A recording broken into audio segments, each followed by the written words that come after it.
欢迎继续登来到新闻的现场，继续要来关心南投指南宫香火真旺，那是珠宝真出名。另外元宵节大出去，就是上万人做伙吃丁酒的活动，同款真有名声。照常举办，今年庙方提供1万公斤台湾土鸡仔肉，另外还有3000公斤的米，要让信徒来吃平安。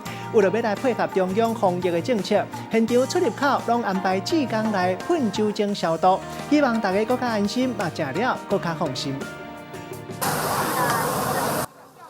南投指南宫透早就闹热滚滚，工作人员伫边仔内底无闲试试，洗菜、串料、煮料理，手拢停袂落来，准备要迎接一年一届的食丁酒的活动。我叫反面。会场的出入口有穿干巴色的衫的义消志工，挂喙暗替民众的手喷酒精做消毒。不过来食丁酒的民众，煞唔是大家拢有挂喙暗。会怕这个武汉病情的影响吗？ 还好，平常都有在运动。还是会，对啊，因为有一点就是扩散的还蛮恐怖的。有消毒，所以就是比较不会怕这样子。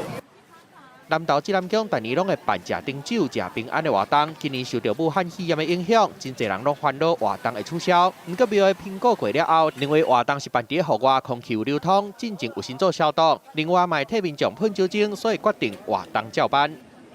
我就准备一寡迄个，你会用丝带式的这个。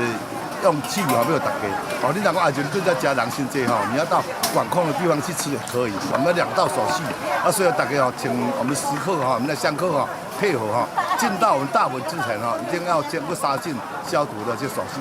食丁酒的活动，唔让民众伫寒天会当食到烧乎乎的料理，嘛希望透过祈福的活动来安打台湾的民众。这阵啊，因为疫情的关系，变甲真紧张的心。记者综合报道。